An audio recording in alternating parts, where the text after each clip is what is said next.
tell us a little bit about your background. My background in what respect? I don't know. Okay. Oh, did you introduce me as my name? Yeah. Okay. Don't worry, I'll. Okay. Okay. Just right. Maybe you need to ask me that again. But what do you mean? Like, do you want me to ask that again, or? I don't think we should ask that. It makes me nervous. Yeah, but I've got. I don't like this bit. Fucking hell. Okay, we go again. Go. So I was a makeup. Fucking hell. Right, I'm not looking at you. I'm not looking at you. You got to bear in mind. How am I going to do this? This is just a horrible question. It's You've fine. You've got to bear in I hate talking about myself like that. that. Yeah, but fucking hell, we're on a podcast. It's about you.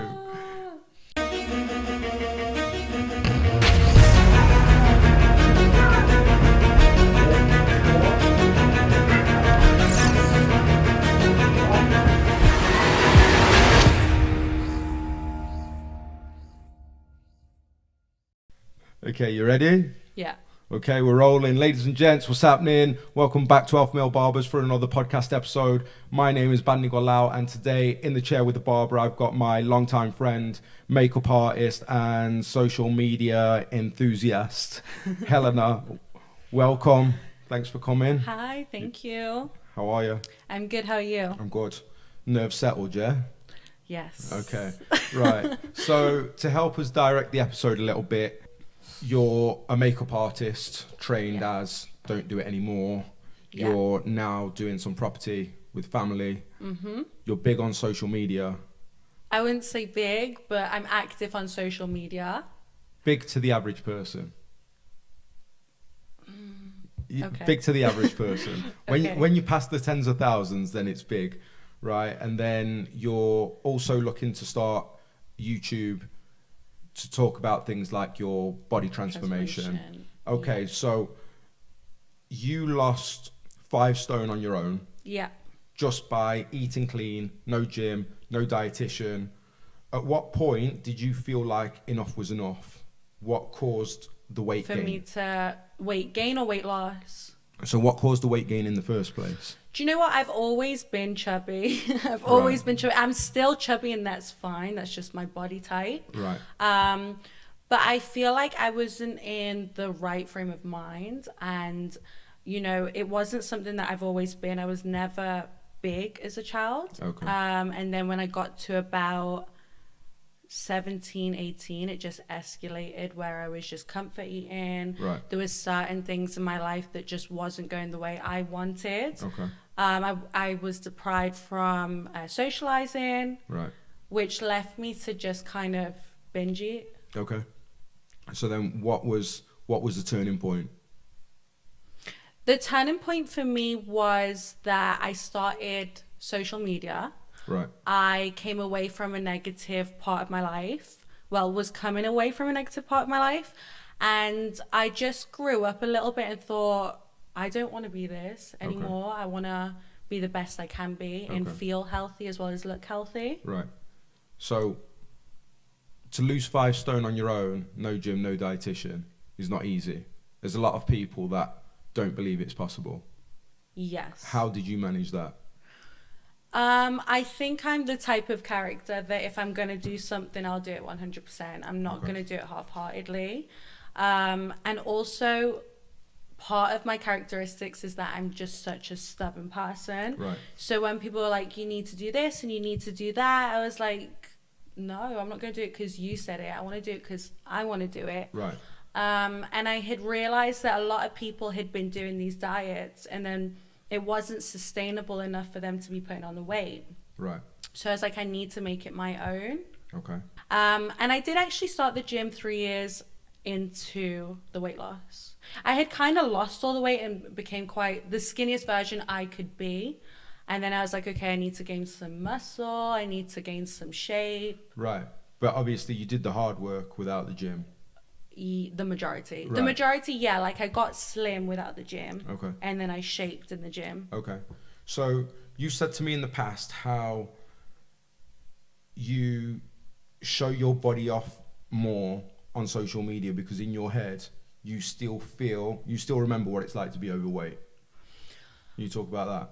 I think for me, especially when I became so slim, it was like self-validation, where I was like, I have to just keep posting and posting, and I'm an average weight now. I'm not big anymore. And I wanted people to see, but at the same time, it was for myself. But Yeah, you're trying to make yourself feel better by posting. exactly. It was a downward spiral though. I think when you post the way I was posting, which wasn't inappropriate, but it could have been more appropriate. Right. For what reason though? As in, for what reason were you posting what you were posting? Because I was insecure. Right, okay. I would say I was insecure. Okay. But that's not to say that I don't still post now, because I still post a certain way. Right. But I feel like when I'm trying to make it generic to people, but because I'm curvier Right. than the average person that's just really slim and poses in a bikini, it can be seen as different when I'm posing in a bikini to that person. Explain. There's so many girls that are slim that haven't got curves, and they wear bikinis and they post on social media, and it's so accepted because they're not doing anything wrong. They've got nothing Right. that's really exposing. Right. But then when you have A certain body type, it looks like I could wear like one of them, what are they called, the plunge dresses, and I would be plunges like where it goes all the way down the slit, and I could be seen as trashy, but then someone with no breasts could be seen as classy. Okay. And there's a huge difference, but we could be wearing the same dress. Right. But obviously because your body type's different. I'm restricted. I'm because your definitely body type's restricted to wearing certain things. Right, because your body type's different, you come across a certain type of way. Always. Right, okay. So this is interesting because you were overweight, slimmed down so much that you have a figure that's desired by so many. So many females would dream of your figure, yet you were still unhappy. I'm still. Yeah. There will always be room for improvement. So this is classed as body dysmorphia, right? When you're not happy with. I would say with our generation, Right.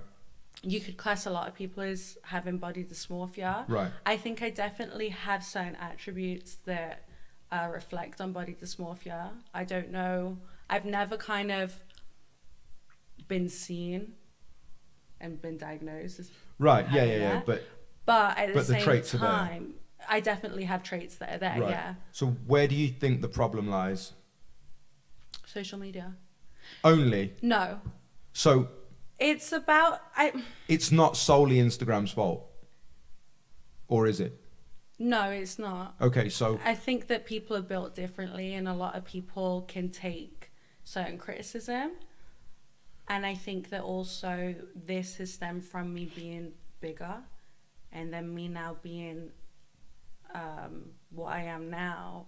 Sometimes it takes a while for your brain to kind of transition into, okay, you're not that anymore. okay, but if you weren't on social media, Yeah.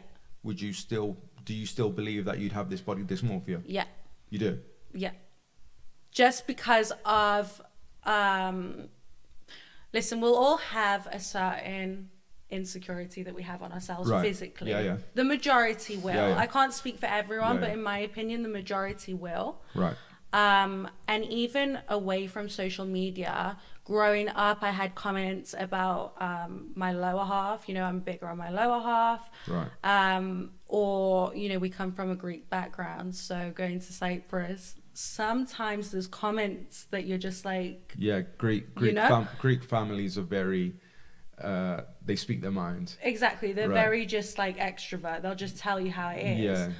So even coming away from social media, I will still have them comments than what I might get on social media if I see it on a photo, on a still photo, and be like, oh my God. Right. So somebody could post a comment on Instagram, but had you not had Instagram, you'd still get them comments from 100%. I always have had them comments though. Right. And it's not offensive because some people say it in a way that it's like, oh, it's good, or sometimes it is quite negative, but it's still there. Like if someone tells you you've got something your whole life, you're going to be like, oh yeah, my God. they give you the insecurity.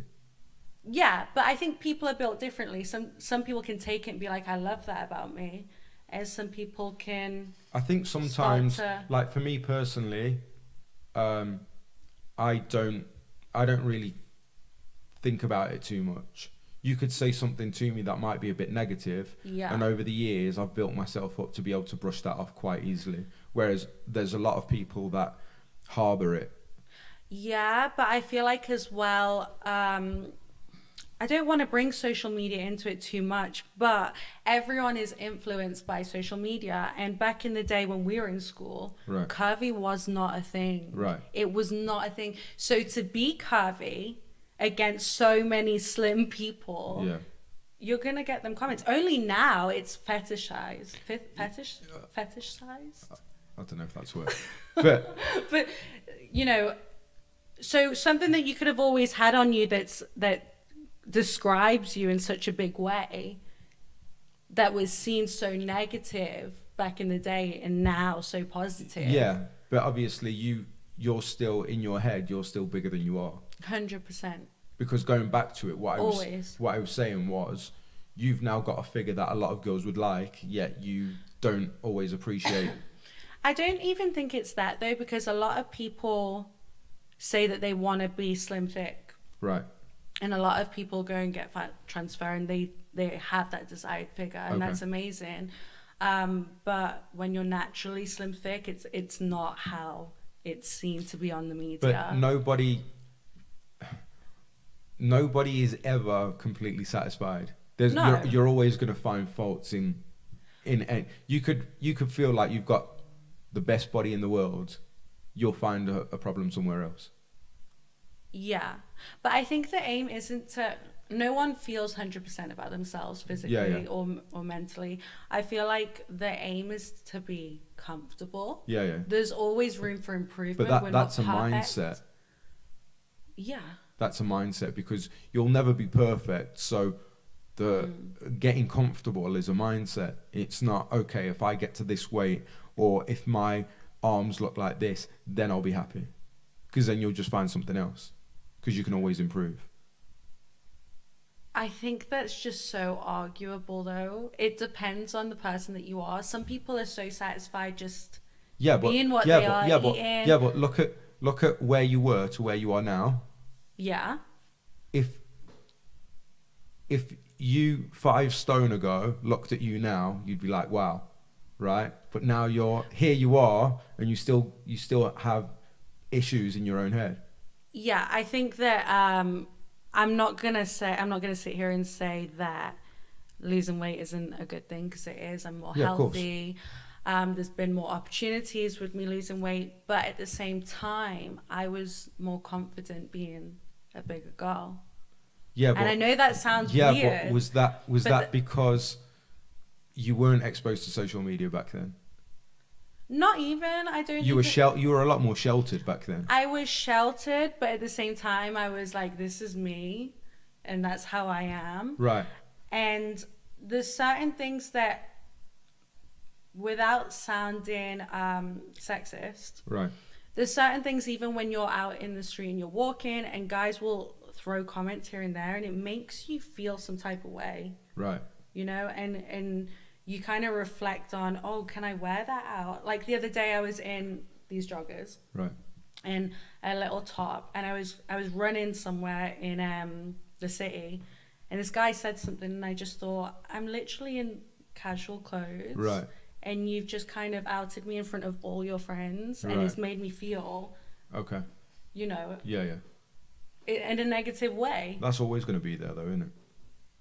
Guys are always going to throw comments. But I think the point that I'm trying to make is people need to really analyze what they say before they say it. Yeah, but... Because it can have such a major effect. Of course, but the reality is, it's easier for you to fix your state of mind than for everybody else to fix what they say. Yeah. You know, so you in a sense have to just be like, it doesn't matter what he said, because to try and get all these people that would say bad things to not say bad things now, if you just change the way that There'll always be negative comments. Yeah. 100% there will be. If you just internalized it differently, then it would be easier for you. Yeah. All right, let's talk about photo editing, because I didn't.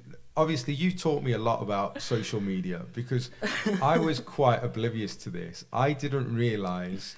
All right, I've realized for a good while now, but you kind of made me understand it a bit more. What is the need for it? Because if I post on Instagram, as far as I'd probably go is I might brighten up the picture a little bit. You don't do nothing to your skin. You don't smooth. Yeah, I don't do anything. Because to me, I want you to see me as me, right? Mm-hmm. But so many girls now, when they post on social media, there's a lot of editing involved. Yeah. Why?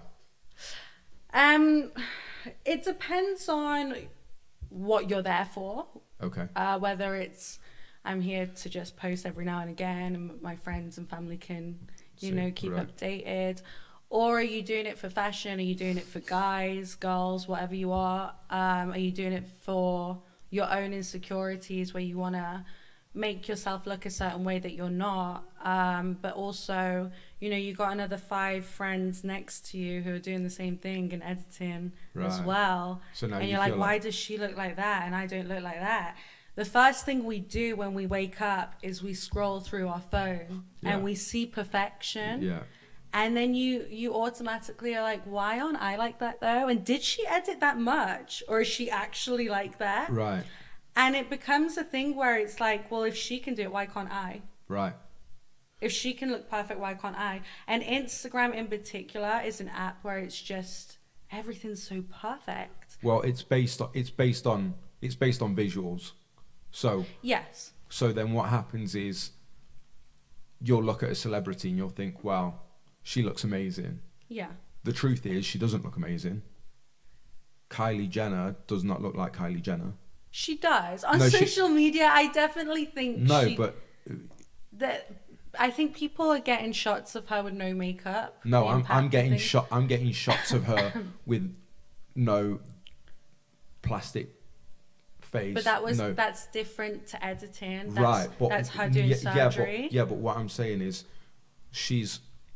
they get surgery and then they edit. And what I'm saying is you may want to look like somebody that doesn't even look like that, but because they're celebrities, you're not going to see them in the street. So you're going to think naturally she always looks good. Yeah. But they're the original ones that we're editing. And do you know what? I feel like social media wasn't that when it was their time. I feel like when social media became that's when celebrities was like, right, I need more work. Okay. I feel. Okay. Of course they edit, but I think they get scrutinized for editing and they get put on the Daily Mail for this. And it's like, we're all making comments, but we're all doing the same. Right. And it's just because they're a celebrity, they're getting called out for it. So do you feel like you need to edit on Instagram to keep up with everybody else? If you had asked me this question 6 months ago, I would have said yeah. Right, but Guilty. Obviously, I know that your mindset to a lot of this has changed in the last 6 months. 100%. On Instagram, it was like a dark place at a stage. Right. And I was constantly editing and just feeling more insecure the more I'd edit. And then, obviously, I'm on TikTok now, right. And there's no beauty filters. There's no edits. You're on a video, and what you see is what you get. That's right. Me. And what's crazy to me is Instagram was never me, and it was me, but I was never being myself. Right. And then on TikTok, I had no option but to be myself, show my personality, show what I am.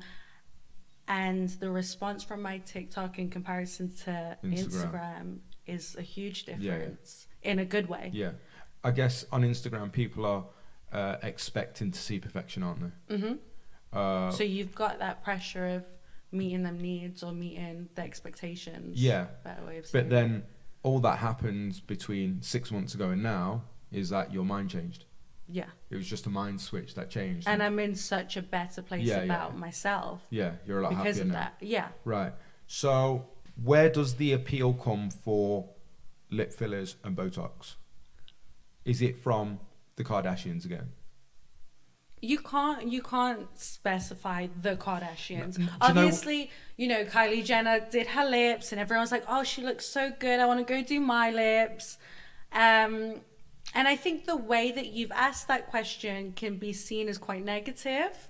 Why? But I think just the way you're saying it, like, where did it stem from though? And it's like, But it had to come from somewhere. Because, see, I think surgery was always a thing. Obviously, it's more exposed now. It was more of a thing for celebrities. But then I think once the average person realised, oh, I can get this done too. Yeah. And they've had it done. Now everybody wants it. Yeah. But then at the same time, the more people that get it done, the more insecurity it adds, right? Because then you think, no, I don't agree. But don't you to think... an extent, you can see that you can make certain improvements and it can make a hell of a difference. Okay. But also, I've gone through feeling insecure and adding filler to my face and my lips and Botox, and I went through a stage of doing too much. Right. And everyone around me told me, like, you need to slow down. So, and I have slowed down. Yeah. And, everything's more toned down. But I'm not going to sit here and say I shouldn't have done it, because for me, it has improved my appearance. Okay, so you feel better about it. Yeah. Okay. Because, looking back on photos, that's me, but if I can improve myself, I will. And I think it's such a personal thing that you can't, like, a lot of people question about non-invasive and invasive procedures, and it's something. What's the difference? Non-invasive is like filler and Botox, whereas you go under the knife with invasive. Like a nose job would be invasive. A nose job, breast augmentation, liposuction, these are all invasive procedures. Okay. And it's something that a lot of people, especially on social media, will be like, yeah, but she got her nose done, or yeah, but she got her boobs done. And it's like, good for her though. If it makes them happy. Yeah, because I think an insecurity physically or mentally can have a large impact on your state of mind. Yeah, destroy and it. if you can do something to improve or make yourself feel better, I'm all for it. I'm all I for agree. that. I agree. I just think sometimes people don't know where to draw the line. So I used to say to you, don't look like Katie Price. That's so mean. No, but listen, right. On this podcast, I like to be very honest. I like to be very raw, and I'll call it how I see it. And people like, she's not the only one. There's a lot of them.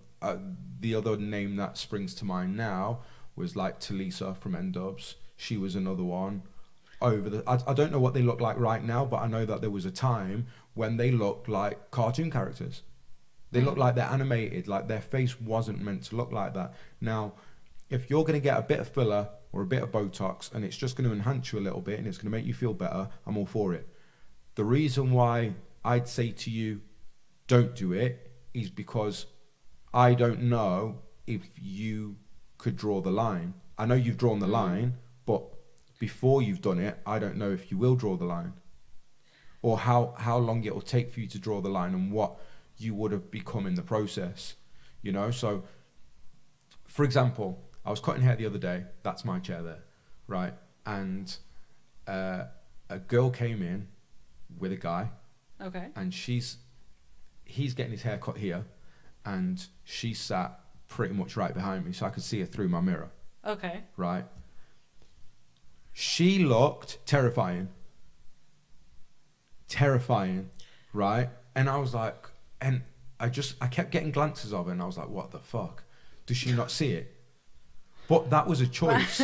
That was a choice. That was her choice. And, you know, what can maybe look scary to you doesn't look scary to them. And sometimes, you know, it's a matter of, sometimes it can be an addiction where you keep going and going and going. And you don't know when to stop because you thought, you know, at a stage you're like, wow, I look amazing. I look better than what I did. Yeah. And then you're just like, well, if I look better, if I get more, I'll look even better than that. Right. But then let's say she thought she looked terrifying as well. But she doesn't. No, but let's she say doesn't think that because she wouldn't do that to herself. Right. But I think you're always one away from looking bad, yeah? Because if you go that little bit too far, my thing is, if you go too far and you look scary, whether, let's say she believes that she looks a bit off, it's too late now, isn't it? You can't get it undone. It depends what procedure. I mean, I don't know. But I know with filler and Botox, when I went over the top, I could tone it down a little bit. Her lips, could get it dissolved. Her lips were like this big. Why are you exaggerating? No, honestly. This is typical Greek behavior. No. I'm just being honest. She looked like she'd been punched in the mouth. And maybe she had just got them done though. Oh, so they wouldn't always look like that? No. Okay. Maybe they were swollen, you just don't know. Okay. I just, personally, when it comes to surgery and procedures like this, it's something that I try not to judge because you just don't know what that person's thinking or why they've done that or what they were before. And I think that if you've got insecurities, of course, this isn't the answer. Right. But sometimes you need to do something to realize it. And as long as you're doing these things for yourself and no one else, you know, don't try and get validation of anyone else but yourself, because if it goes wrong, that's when you're going to start to hate yourself more. So my thing is that, like I said, if you want to do it and it's going to make you feel better, do it. But if you do go too far and it looks bad and you were insecure before, now you're really going to be insecure because you're like, oh shit, I've done this and now I can't fix it. It will make you appreciate what you had before though. Yeah, but it's too late. It's not. Why is it too late? It's too late. Filler's not. Like, you can obviously don't do that to your lips to that extent and then go and get it all dissolved. But it's not too late. I mean, when I had a procedure where I went through this mad stage of wanting a nose job, and that's fine, whoever's had one. And it was something that I knew I wanted but didn't need, to the point, like, I've never had that many comments of you've got a big nose. I haven't, but it was something that I was like, I just want to perfect it. It was just your personal insecurity. Yeah, and I was, you know, I was going through that stage of getting all this filler, and the person that I go to for filler, she's good, you know, but it was my mistake where I said, can you put it in my nose to make it more cinched, you know, to make it more contoured, and she was like, yeah, I can do that for you. And the problem was that I didn't have a bump in my nose, and it was designed originally for that. She put it on the end of my nose, and just like, this is important for anyone who has had lip filler and is thinking about getting their nose done with filler. When you wake up and your lips are swollen, so's your nose. And that swelling for some reason just didn't go down through the day sometimes. And I was squeezing my nose and I was like, oh my God, I hate it so much. And then, you know, the majority's gone now. And I appreciate my nose so much more now. Okay, so the good thing with that is it does dissolve. Trial and error.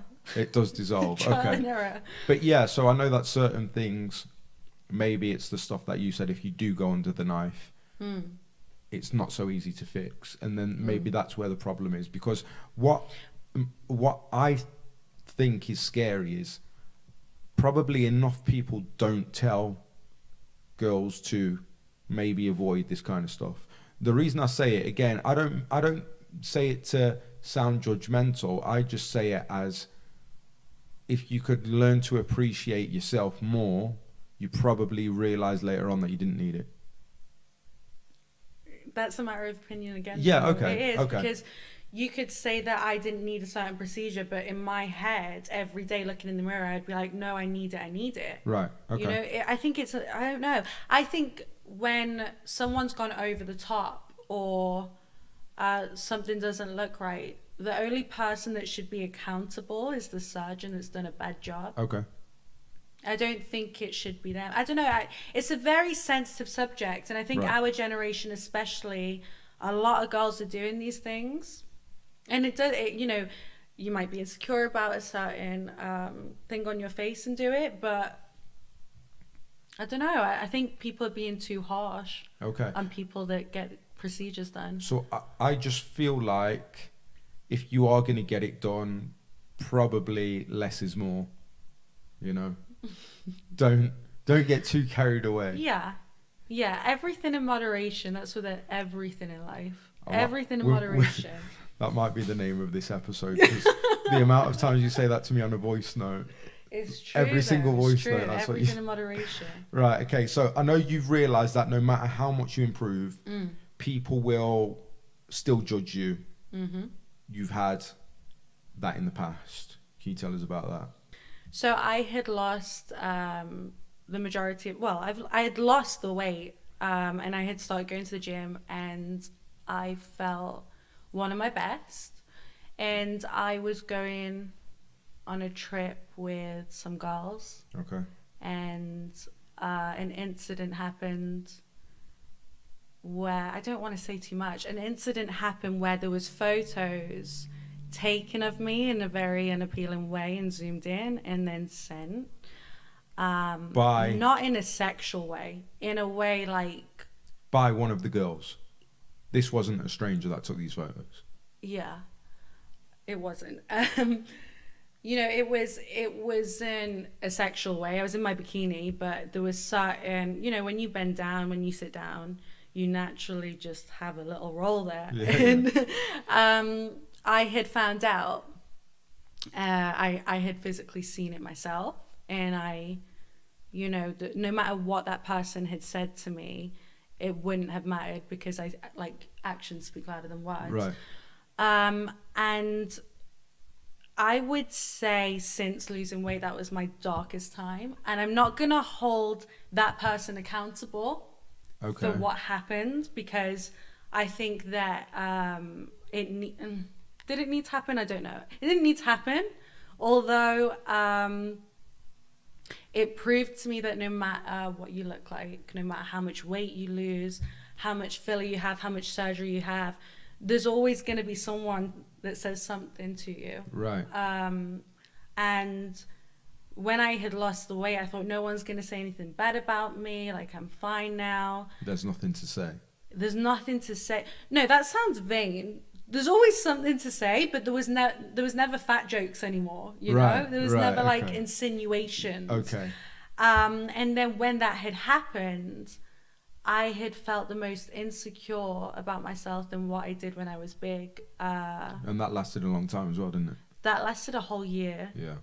And I think that me posting on social media got worse. And I had never... To counteract. Yeah. And I think that I had never really been open about like the insecurities I had when losing weight. And then when that had happened, I remember the next day I went to my mum and I was like, this has happened. And I was crying and I was like, I hate myself. I don't like what I see. And I think that's the first time my mum cried in front of me. Right, okay.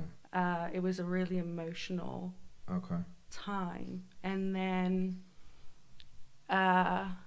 just trying to think, sorry. And then I had realized maybe like I was doing certain things to keep skinny and be skinnier, and you know, it was never enough. And then it got to a point where I was just like, I can't find my words. It's just such a bad time. It was such a bad time. Sorry, I've just lost track. yeah, I think that it just proved that no matter how perfect you try to be, there'll always be someone who Yeah.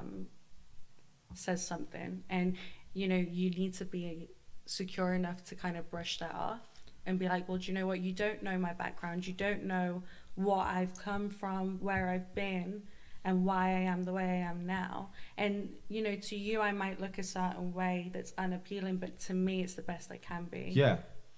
I think that you have to understand the motive behind people saying what they say or doing what they do, because had it been somebody else, those pictures wouldn't have happened. But where it came from was probably a place of envy, a place of jealousy, maybe a place of... I don't even think it was, though. I think it was a place of just not thinking about what you're doing and how it can have such a major impact on that person. Right. I think that some people just don't really see it as a big deal. No, but to have that motive, because obviously this, what we're discussing, I know the full ins and outs of. So obviously we're trying not to drop too much about the story and about who was involved and everything else, but I know the full extent. And my point is, for somebody to do that in the first place, they may have not, I'm not saying that they had every intention to make you feel the way they did, but to do it in the first place comes from a place of jealousy. It must do. I wouldn't say jealousy. I just wouldn't. I just think that there's so many people out there that judge and do certain things to others. And sometimes it's just because they're not happy in themselves. Okay, it's an insecurity. I hate the word jealousy. Okay. I don't like jealousy. It's an insecurity. Maybe an insecurity, but I just think that with anything, when you're trying to dig at someone and make them feel a certain way, there must be something going on in your life. Yeah. So to make you have to, execute that anger. So whatever characteristic you want to label it as, it was never from a good place, because and even they wouldn't have done it if they never had any bad intentions or they never had any bad thought towards you. They never would have done it, because to take a picture and zoom in requires some kind of effort, and without me knowing, exactly, it definitely does. But and to send it, that wasn't just for the camera roll. No. That was to be sent. Yes. Right? So you have to understand that that's the best you could be. The reason somebody's trying to come at you about it is because there's something missing in their life, in their head. Possibly. I Absolutely. honestly, I've never heard of someone that you surround yourself with do that. So I really don't know what the intention was exactly. Right. But it did give me the best lesson. It gave me the best lesson. I think that, it made me feel in a way more secure with myself after that. Right. And accepting of myself. Okay. Obviously, you've got to go through some shit to come out the other end. But I feel like that's life. Like, you've got to go, you've got to be dropped in the deep end and feel really bad. And then just something comes where it just lifts you into the best possible way. I feel like you need them dark places, because over the years, not so much in my life, more so in my own head, I've gone through some dark places, and now I'm so appreciative of everything I've got, and I'm so content, more so because I went through those dark stages. Yeah. And if I didn't have them, I wouldn't have appreciated everything I've got now. Yeah. So you definitely need it. I definitely needed it. Maybe not so not in the way, not probably in the way that it was. Yeah. You need dark and stuff. As I said, I can't hold that situation accountable for everything that spiraled after it. Okay. So what is your kind of feeling towards social media now because of these things that get highlighted? And I know that over the last 6 months, maybe a bit more, I was surprised at how your mentality towards a lot of these things changed. I wouldn't say changed, I'd say improved. How do you feel about it all now? Everything in moderation. I think that if you use social media in a positive way, it's a great platform. Instagram's a great platform financially. If you have a talent and you want to get it out there, it's great to put it online. But just know what you're getting into when you kind of start it. I know that when I started my Instagram 3-4 years ago, I based it on makeup. Right. And I don't think you'll know Anastasia Beverly Hills. You've told me about it before. I don't know. She's a creator of a really good brand. And, you know, she was following me, Kylie Jenner's makeup artist. Ariel reposted me. There was a few things that was going on when I first started, and I was like, oh my God, this is amazing. Right. And then I don't know what happened where I just kind of was like, I don't want to do makeup. I want people to see me, like all of me. Right. Okay. And, you know, the point I'm trying to make is if you've got a talent like makeup, dancing, you're funny, put it out there, definitely. Just know that if you're insecure, try not to get into that spiral of editing and looking perfect, because no one is. And a standstill photo is always different to video. Right. Like, I hate myself on photos, but because a video, I'm more comfortable. People can zoom in. Yeah, or like you've just got like a bad angle. Yeah. Sometimes. Yeah. Obviously, again, I'm more clued up about this because of all the stuff that you tell me. But again, for people like me that aren't so, we don't deep it that much, you know. It's, for me, I'll scroll down a picture, I can appreciate it for what it is, I'll keep scrolling. But if you scroll down your feed and all of a sudden you saw people who didn't edit, you'd be like, that looks so different. Right, yeah, but... if editing apps were just scrapped, social media would die down. No, sorry, Instagram would die down. Right. 100%, because people would be like, how am I going to post that without editing myself? Right, so they'd post less because they wouldn't be as confident with what they're posting. Yeah. Right. So I think, like, being Insta famous, should we say, just from still images is short term. There's no personality really involved. They're providing no real value to anybody or themselves, which in turn will potentially cause ill mental health, because when people get fed up of seeing the same person day after day in a different pose. I don't think it's short term, because this has been going on for years. But what I'm saying is, if you zoom out, it's short term.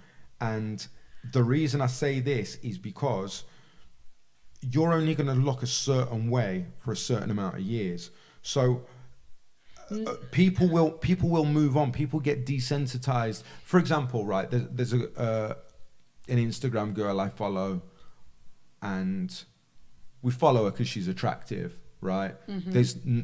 She looks good, and we follow her for it. And she's got like hundreds of thousands of followers. Okay. She's never put anything on her story that shows personality. She's never put any videos up that shows any person. We're following her because of the way she looks. But that's society. One minute. I'm now desensitized to her. I don't think, oh wow, that much anymore, because I see her pop up every day, and I'm desensitized to it. One sec. So I think that life is about bringing people value. And I believe that if you want to make an impact in life, you have to bring something that means something to people, because sooner or later, if you are just based on still images and that's all you do, and you're not bringing any value, sooner or later people are going to get bored of you. But then you went from getting all this attention to now not getting so much because people are bored. Yeah. Now you're going to be thinking, shit, where's all this attention gone? Now what do I need to do? What have I done wrong? And that's where I feel like it spirals into mental health. You know somebody, and we discussed this ages ago about Love Island. You knew people that were on those shows, and or people that had, I don't know, been successful doing other stuff, and it was a phase. And as soon as that phase dies down, now they're thinking, oh shit, where do I go from here? Mm-hmm. Because the reason it's died down is because you've brought no real value to anybody. Yeah, I think that definitely from what I've seen with myself and other people, that when you show your personality over your looks, you'll always get more attention. There's billions of beautiful people out there, men and women. And this is what I'm saying. And it's like, do you want to be categorized and saturated into that, or do you want to show your personality? If you've got a great personality, or you've got something that people would be drawn to. I think everybody's got something about their personality. We're all unique. Yeah, the problem is there's a lot of people that aren't brave enough to show it, because I don't even think it's that, I think that people just think that Instagram is the way forward, right, and everything's so perfect, and we judge appearance before anything else, so they just want to fit in. I think it's not even about being scared. They don't realize their value. Okay, because they've become addicted to Potentially, that yeah. Right. Yeah, I think so. And obviously, if you built a big platform off still images, now it might be hard to transition, because people just know you for those pictures. Yeah, but at the same time, I'm not going to sit here and say it's the worst thing you can do by building, a huge following on Instagram. If that's your talent, go for it. If you are fashionable and you know how to take a good photo, execute that. Right. But if you don't, stop trying. If you know that it makes you insecure and you haven't got what a certain girl has, pull back a little bit. Okay. So for people who have body dysmorphia, or girls who have faced similar issues mentally to what you faced in the way that they see themselves due to Instagram, what would you say? Oh gosh. Exactly what I said. Don't get caught up in the crowd. Be yourself. We're all unique in our own way and special in our own way. Followers don't validate your status. And whether you be, no matter what your weight, height, race is, you're still beautiful in your own way. And just maybe recognize what effect social media might have on you. If it's negative, try spend less time on social media, or go onto another platform. Or find what makes you happy. Because there's a lot more to life than social media. And if dancing in your bedroom with no cameras on makes you happy, fucking do more of that, because not everything needs to be documented. It's different if you want to document it, but it doesn't need to be documented. So if reading a book or drawing or whatever it is makes you happy, just do more of that. I think our lifestyles, just us two, are so different. If you think about it, your matter of opinion is it's different to mine. Yeah, but because we're into different things. So but it's like how can I put it? You'd hate for a girl to be on social media and an influencer as your wife. You'd hate that. I wouldn't hate it. I tell you what I'd hate. I'd hate the exposure being so big that But I don't necessarily think it's a bad thing to document everything. No. I'm not saying document, because obviously, as you know me, I'm starting to document myself more. My issue would be, can I trust that this girl is loyal? Because I'll tell you why. But that stems from your insecurity only. Right. What I'm saying. So I feel like I'm not saying every girl that gets exposure is not loyal. What I'm saying is, the more attention you get, the more you subconsciously crave it. No, because it's not reality. You don't walk down the street and get 20 people say, "Oh my God, you look amazing." It's not. And if you're stupid enough to be in a relationship and some guy that, you know, might be more appealing physically is hitting you up and you go for it, you're an idiot. Right. Because it's not reality. And once you start going on these dates and put in whatever is present in the past, sometimes you end up worse off. So my other thing would be that if I wouldn't be opposed to an influencer relationship. It's just that there's got to be a time where certain things, you don't want everything documented. You don't want the camera in your face all the time. Mm-hmm. That might be the way you make money. But it depends on if it's a job or if it's something that you're just doing for the fun of it. right. But, Or both. But yeah, I don't know. Do you know why I'm a bit hesitant with girls that get a lot of attention? Because I get girls sliding into my DMs that are in relationships, girls that are married that slide into my, and I think, oh fuck, this girl. But that is like, it's the same. Any guy that's in a relationship, like the majority of people that slide into DMs are people that are in a relationship. Yeah, but that is, to me, I think if this girl was like super low key, maybe there's less chance of that. I'm not saying it doesn't happen, but I feel like maybe there's less chance of that happening.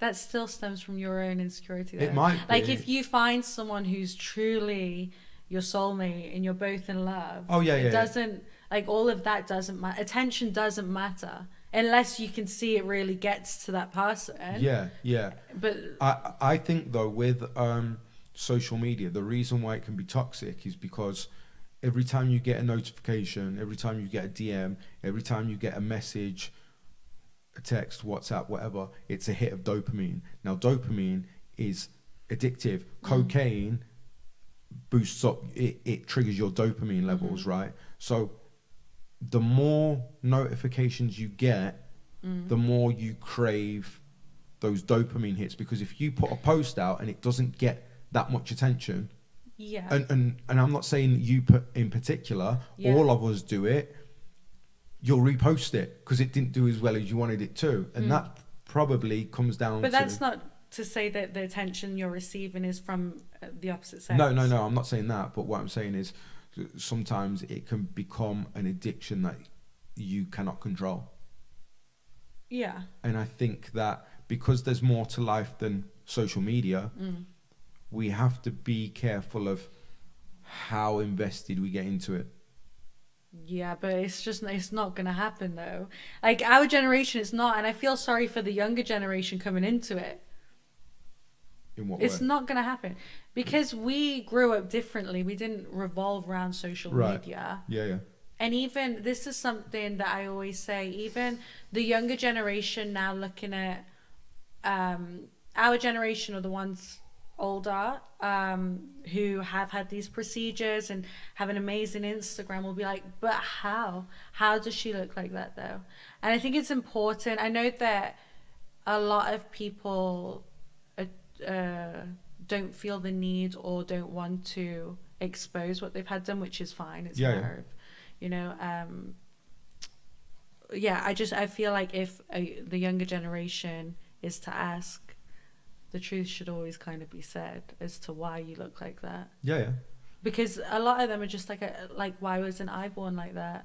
Right. And it's sad. But so this is the thing. A lot of anything online is fabricated, and I think that, and I said this on an episode I did ages ago with Tamira, and I said that social media, there should be training before you allow people on social media. The reason is because not all is what it seems. Yeah. And I if think you that, go into it naively and you're a bit delusional towards it, it's going to catch you off guard. depending on who you are, yeah. So again, for me, I can enjoy social media because my life doesn't revolve around it. So because I've got a business that isn't on social media, I can go about my day, I can be very occupied, and then I'll scroll in between times or when I get back from work. But because I have other things going on and I make my money elsewhere, if something backfires on me on social media, I've still got other things going on that I can occupy myself with. But if you're very stuck into it and something doesn't go your way, or you get some bad press, for example, or whatever it is, now, because that's where you kind of put all your feelings, all your efforts, all your attention, now it's going to give you a problem, because that's kind of like if I got if something bad happened in here and then it went all over social media or all over the papers that something happened in my business, now it's going to affect me. Mentally, it's going to affect me. Again, all right, for me, I can brush a lot of things off, so maybe not for me personally. But if that's all you're into and something bad happens, which you can on the internet, because the internet's fucking viral. It's a jungle. Viral. You know, that's when people may start to crumble, and that's what I fear with people being too caught up in it. Is when it's good, it's great. When it's bad, it's terrible. Yeah. And I'd never say to my kids, don't go on. I'd never say to you, calm it down. I just say, be prepared for it and try and find other things to have in your life that aren't just that, because you don't want to be chewed up and spat out if that's how the internet decides to take you that time. Yeah.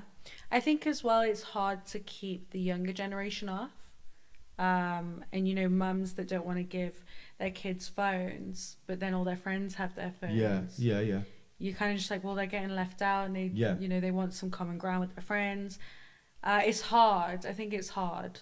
Yeah. So for me, being at the age I'm at now, and with everything that I've got going on, it's easier for me to say things, and I understand that where you may think I'm being a bit judgmental or whatever, I have a certain view on it because I'm not trapped in that like other people maybe. But I just feel like if you take it for what it is, I'm very aware of what it's good for, what it isn't. If I need a break, I can come away from it. Yeah. If you know what to expect and how to deal with it, you go and enjoy yourself. But yeah, it's just different personalities and how you take it and what you're doing on there. Okay. Right. Before to come at the back end of the episode, save the best for last. No. So I was going to come off topic because when I've got female guests on, I always feel it's interesting to get a relationship question in there because people like to listen to these kind of things. So it's not that deep, right? But I'll give you some context. Okay. So one of my regulars, early 20s, been seeing this girl for a while, but to him it was more fun. Okay. She seemed more emotional, invested than he was, and this was going on for some months. Okay. He'd go out. And was he aware of this? Yeah. That she was more emotionally invested? Yeah. Okay. But he, you know, he's just a young guy enjoying himself, and anyway, so then as the months go by, he's spending more time with her, he's staying with her, they're seeing each other more. He says to me he doesn't want to be in a relationship, but she does. Okay. But I says to him, so now you have a choice. You either bail or you stay. But if you stay, that's just going to get worse. So he stayed, and it kept going on, and now he's catching feelings, which is fine. Then he says to me, she wants it to be a relationship. Okay. So I says to him, all right, so you stay with her, you do what you do with her, you hang out a lot, you see her regularly. Would you get with another girl right now? He said no. I says to him, okay, so you are pretty much in a relationship. He was like, yeah, but he didn't want the label. Okay. Right. So then, now it's an official thing, but he had to ask her to be his girl. Now, I don't know if this is a young thing, but my thing is, why do girls like to, and maybe it's not all girls, but why do girls like to be approached of, will you be my girlfriend? Because it never crossed my mind. You completely gave yourself a rhetorical question. You've just sat there and told me that he just wanted it to be physical and she wanted it to be emotional, and then there had to be some conversation for them to initiate what that situation was. Well, no, but they're spending all the time together. Exactly. So if a guy is spending time with me over a period of months and he hasn't asked me, what is this, or do you want to be with me, or whatever, you don't know that person's intentions at all. You just don't. I mean, if I was spending days and days with a girl and we're doing relationship stuff, I would never think... But that's you. He wasn't thinking that, obviously. No, but I would never think you need to ask me. Yeah, you do. You do? 100%. You never know where you're at from both ends. Okay. Someone could automatically think this is physical. The other person could think, oh, they're ready for a relationship. They're ready for marriage. You really need to have that conversation early on. Especially when you're at an age or of an age where you want to kind of settle. Because he said to... Young kids... Because he said to me... No, because when I said to him, you're basically in a relationship, he was like, yeah, basically. But that's another thing, and this goes back to us saying about people that are in relationships that slide in our DMs. Right. That sounded wrong. Let me say that again. This goes back to when we were saying how people hit you up in your DMs that are in a relationship. A lot of people are in relationships that they've just kind of fallen into. Okay. And they're just not happy. Okay. But they'll settle for it because they're just comfortable. So he's in a relationship that he doesn't want, really. No, he's happy now. Oh, he is? No, yeah, you missed the point. What? He's happy now. My point was, why is it the girls that seem to want to be asked if they'll be... Because you never know where you're at with these boys. He had to say, will you be my girlfriend? She was like, oh my God. Right. And I was thinking, well, yeah, that's weird, because no, it's not. A guy would never think the girl needs to say, will you be my boyfriend? No, because you never know someone's motives. Okay. You just don't. Okay. They could, girls and guys could be the sweetest to you because they want something from you. Right. And as long as they keep receiving whatever it is that they want, you just don't know. You need to have that conversation. Okay. I just need to make it clear that guy does actually want to be in that relationship now. But I was just surprised. Well, it just made me laugh that girls want to... If you were seeing a girl and you had instincts that it wasn't 100% emotional for her, wouldn't you want to have that conversation? I wouldn't need her to say, will you be my boyfriend? No, that's obviously that's child's play, but right, okay, there's other ways. Right, okay, that's kind of what I was getting at. Okay, well, they're young as well, though. Yeah. You said early 20s. Yeah, so I just thought, if we're together all the time and we're doing relationship things, then that's what it is. I wouldn't know. I've been out of the game for very long. Okay, right. So to wrap up, if you could do anything for a career, what would it be? What a question. Fun. Honestly, I don't know. Fucking hell, that's not a good answer. I know it's not a good answer, but I'm still trying to figure myself out. Yeah, but let's say it depends where life takes me. Let's say you didn't need qualifications. You could just wake up with any job now. What would be the best thing for you? Listen, I honestly do not know what field of work I'm going to be in. What I do know is, whatever it is, I hope that I love it and I'm passionate about it and it's something that I'm doing for myself. Okay. I'm sorry. I know it wasn't very exciting, but Yeah. that's your 20s for you. It's a roller Okay. coaster. Right. What advice would you give 18-year-old Helena? To love yourself more. Okay. To know that things will always get better even when they seem like they won't. Yeah. Okay. It works. Right.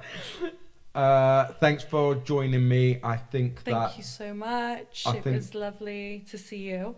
Yes, indeed. I think that there'll be quite a few people that can benefit from the discussions we've had today, which is, why I have these conversations in the first place. For those tuned in, our socials will be there. I'll even put your TikTok on if you want. People can see me making a fool of myself. So yeah, man, go follow us. Please subscribe to the YouTube channel and share to anybody that can benefit from it.